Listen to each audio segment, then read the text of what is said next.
Hi everyone. This video is a very special video because today I was on my YouTube channel homepage and I noticed that I have 100 subscribers.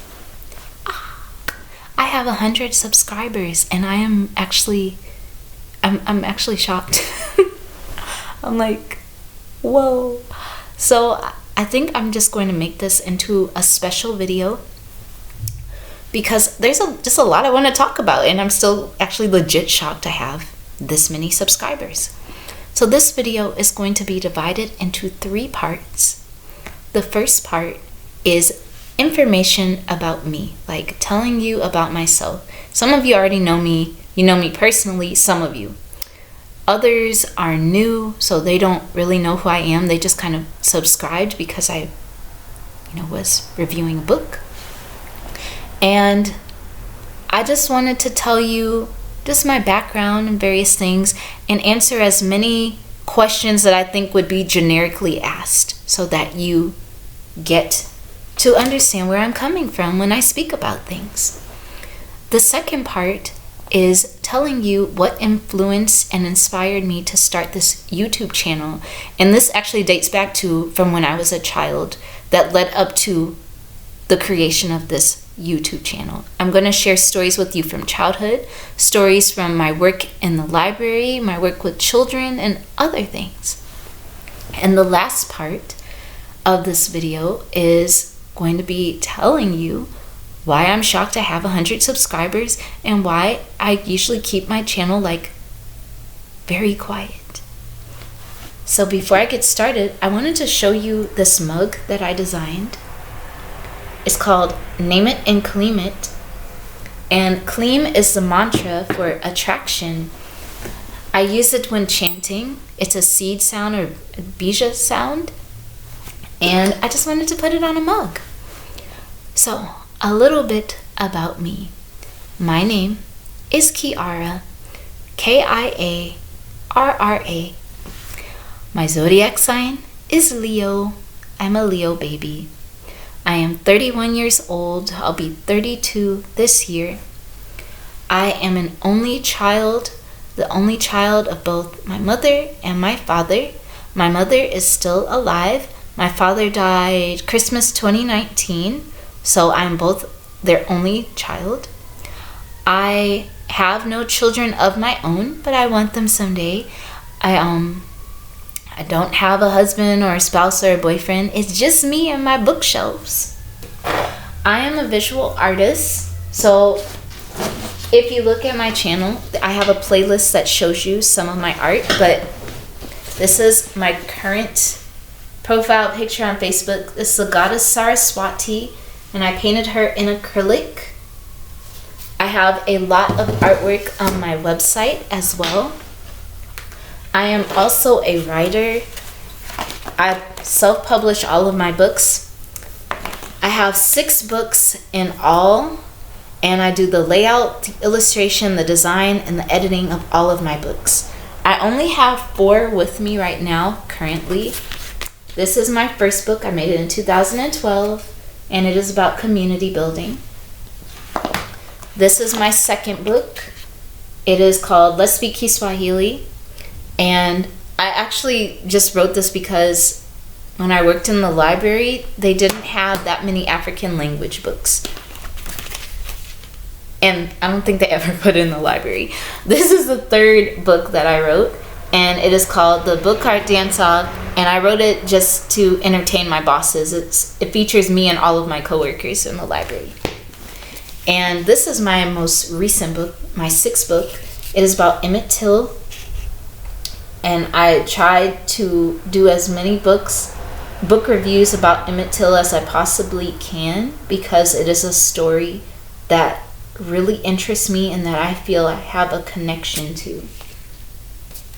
My goal is to start a publishing company one day, an official publishing company, so that way I can have a team of people to work with, do various artists, various writers. My end goal is to create books that feature people of African descent that nobody really writes about. Like, for example, Joseph Seaman Cotter Jr. How many children's books are there on him? Or how many adult books are there on him?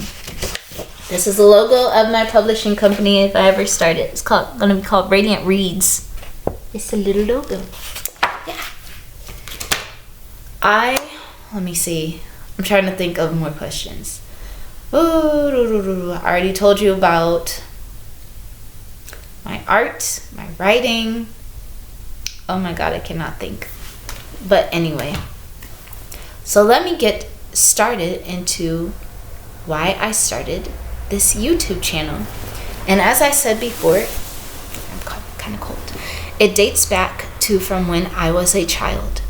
When I was a child, I obviously loved to read. I loved to read everything, and I also loved memorizing. So I would memorize very lengthy poems for fun. So some of them would be like Heritage by Conti Cullen, memorize that. Ode to a Nightingale by John Keats, that's pretty long. The Village Blacksmith by Henry Wadsworth Longfellow. I just loved to read. But I also loved to learn about Black history. Because, another thing, people mistake me for I don't know why, I get this all the time. They mistake me for either Ethiopian or Somalian. I'm not from either place. I'm African American. I am from St. Louis. We have lived here since the 1920s, from Arkansas. And also, people have been asking about my hair. They think it's sister locks, but my hair is actually tiny, tiny, tiny plaits.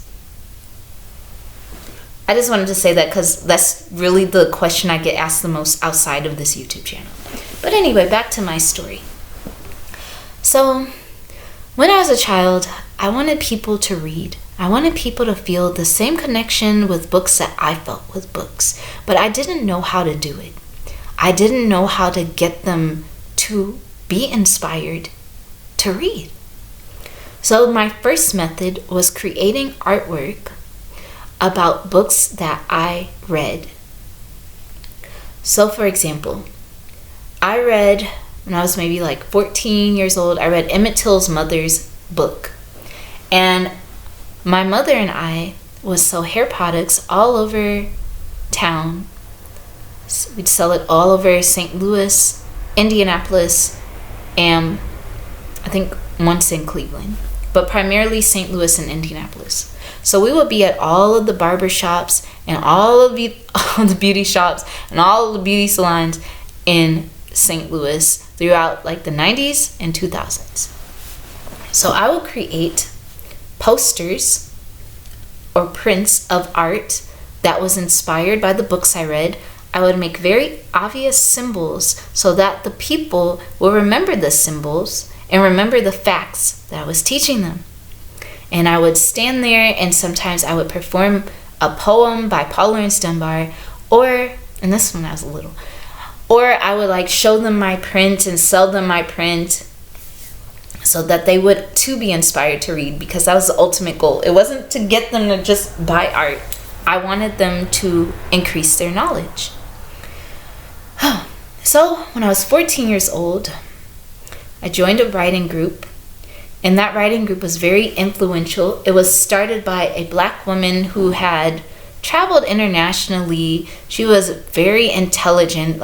Actually, I think she's pretty much the most intelligent woman I've ever met. And she spoke English and maybe 2 other languages. So she started a writing group for Black children, and I was one of the members. And we would go all around St. Louis and perform. We would publish our writings, and she taught us how to read poetry, how to speak, all of these different things she helped us with. There was about 10 of us, and she never took any money. She never tried any grants. She did take money as donations, but she didn't believe in grants. So a lot of what I do now was inspired or was influenced by that time period in my life, because I spent 4 years in that writing group. At the same time, I was going to a predominantly white school which wouldn't have been a problem if they hadn't had such a racist curriculum. So the school I went to from like first grade through seventh grade, it was a religious school. It was private. It was very small. It went from grades preschool through 12th grade in one building. Everybody was basically related. If you went to the church, you went to the school because there was a church connected to the school. One year there were 2 seniors in the senior class. The grades were like 15 children per grade or less, maybe 5 or 10. But how I analyze books to this day is actually from my experience with that curriculum way back when. The curriculum would say things like, Phyllis Wheatley was glad she was enslaved so that she could learn about Christ. That was one thing I remember them saying. There was another history book where they were talking about Thomas Jefferson and Sally Hemings as if it was some type of love story, when Sally Hemings was like 13 years old, so technically it was rape. But that experience made me very passionate about history and stating the facts. Trying to get the most unbiased viewpoint that you could possibly get of something. I wanted to see all angles as I got older from that experience of just one myopic viewpoint. As I read more, I realized that a lot of my teachers were giving me misinformation. I'm not saying they were lying, but they were giving me a lot of misinformation. The only times in my life where I felt a teacher got mad that I had different information than them was in high school. Well, my history teacher, and she was good overall, but there was this like one point where we were talking about cowboys, and she had a slideshow where she was showing all the cowboys going on all of a tangent about like, this cowboy did this and this cowboy did that, and it was all white cowboys. But the one cowboy that had no picture, that she didn't describe, she said, and this is Nat Love, and she looked at me and clicked off the slide. There was no picture, there was no information. I think I was the only black person in my history class. But I realized that Nat Love was actually a black cattleman. I had read about him the night before because I would read before I would go to sleep. I read about him in a black history book. As I got older and started reading even more, the more information that I gained, the more people treated me differently. When a person feels like you have more information than them, they'll think twice about screwing you over. That's what I noticed. The more information I gathered from reading, the more different types of perspectives I gathered from reading, the more I could actually protect myself from being manipulated by people that did not have good intentions, or from absorbing misinformation that people were giving me. That is why whenever I do a book review, I tell you first about the author and the publishing company. I do that because sometimes some authors think they're being unbiased when they are not being unbiased. They're telling it from their own personal angle, which is not bad. Some don't know that they're doing it, but some market themselves as being completely unbiased when they are. And I'm guilty of it too, but I try to be fair. I try to see it from all different angles. The more I read, the more I could come from a place of non-judgment. It opened my perspective to other people's points of views. It actually made me more compassionate and empathetic with certain people or things that I was very judgmental about in the past. As I grew more mature, I realized that the reason people a lot of people don't read is because they don't have, number one, they don't have a personal connection, and number two, they don't have a way of applying the book to their lives. With every single book, there is always some type of application that you can use. With every book I read, I try to somehow apply it to my life. I may apply it to, oh, I read this book, let me create an art piece. Oh, I read this book, let me write a book inspired by this book. Like the Emmett Till book, it was inspired by Marilyn Nelson's book called A Wreath for Emmett Till. Let me help other people keep themselves from being manipulated. Just various things. So I noticed the more I read, the more my vocabulary increased, which I guess is a given, because if you just are exposed to as many words as you possibly can be exposed to, it's going to stick in your mind and you're going to have a better understanding of the etymology of words. I also began noticing where people got their ideas, or people would get their thinking processes from. And that certain groups would only read certain books. So me, I don't really read fiction because I think at a certain point I'll read fiction. If it's a classic, I'll read it. But I think it's because real life is so strange. Like it actually freaks me out more than fiction. That's why I read nonfiction a lot. I noticed that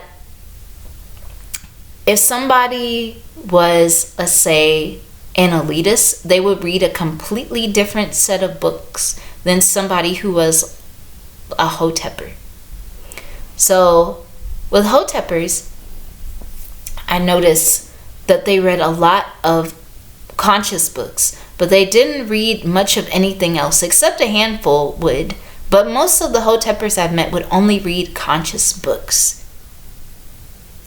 And they would absorb this information. But what inspired me to not just read one type of book, and I'm working on reading fiction, was the late John Henrik Clarke, or Dr. John Henrik Clarke. Dr. John Henrik Clarke and the late Dr. Ben, they were students of Arthur Schomburg, who has the Schomburg Library. They wanted to learn about African history, or the history of people of African descent in America, or just in general. And Arthur Schomburg said, you have to read global history. And after you're done researching global history, then start on African history. And I feel that was a riddle, because when you read global history, you realize that is African history, or that is Black history, because we are everywhere. Another reason that I start off telling about the author, that what inspired that was an argument I had with an author when I was 16 or 17 years old. There was an older white lady that would write a lot of books about Black history. She would write historical fiction about mostly Black people that existed. So she had one book in particular where the Black person was enslaved, and she tried to force a romantic twist on it, which most likely would not have happened. Like, it was actually very disrespectful and sappy. And I called her out on it. And we got into a little debate. After that, that's when I started researching the author. And I noticed that when I did that, I had my own type of autonomy of how I could understand the book. I didn't have to agree with them, but I could look at their perspective, you know? From working in a library, that was what really accelerated my passion for creating this YouTube channel. Because as I said, I worked in a library about 7 years. The last location I worked at was in, like, I guess they would call it impoverished area, or the hood, or whatever. I really didn't, I don't know, they always pin hood to different things. But I guess you could say it was the hood, because they had a very dangerous road. So that's where I worked for about a year. And that's where I learned that my branch library, or just that library system, if a book was not checked out after 3 years, they would get rid of it. If a book was circulating, they would get more of that type of book. So because people were not checking out like science books, art books, all these different things, those would be circulating out of the system. But because they were checking out urban fiction, that got more funding to increase our collection of urban fiction. And I thought that was pretty sad, because a lot of our patrons, they could have really amplified and elevated their lives if they had just had the appropriate material to read. People don't understand the power of books most of the time. They'll be like, reading is fundamental, but they don't really think about the power that a book can have on your life. What was his name? Andrew Carnegie, the one that started all the free Carnegie libraries? He got his education from a library. Libraries, book reading on your own, is the great equalizer. If you went to a library and you read an entire section or an entire number or whatever, what was it? I can't remember what it's called. Call number. If you read that entire call number, like 158, 133, and you just read all the 133s or all the 158s according to the Dewey Decimal System, you could be an expert in that field at the end of 5 years if you really wanted to. You can use books to learn how to build a house. You can use books to heal yourself of cancer. You can use books to keep you from being poor. You can use it to learn how to make clothes, to draw, to sing, to learn a different language. There's so many different types of things you can do just by reading alone. But people don't think about that sometimes. And it's kind of scary, like, people not thinking for themselves. Like, even when you're reading a book, you don't have to follow everything it says, but it's good to have some type of exposure to the information so that you will be able to make a wise decision if you're ever in a situation where you need to make a logical, rational decision according to whatever subject matter that you need to utilize. Hold on, I'm pausing because my brain is just all over the place. Okay. I'm reflecting on that time at the library and how many people needed so much help. They needed so much help. And if they only knew that at their fingertips they had gold that could change their lives, information that was there, free, like that commercial, free, yeah, free. Libraries, books didn't always used to be free. They were for the elite. They were for certain groups. You had to pay a membership fee. There were certain places where you couldn't even get it. It was like, no, you can't just go up and pick a book. You're taking it from my library? No, you're going to leave it here. You can't even take it home. Printing press, information.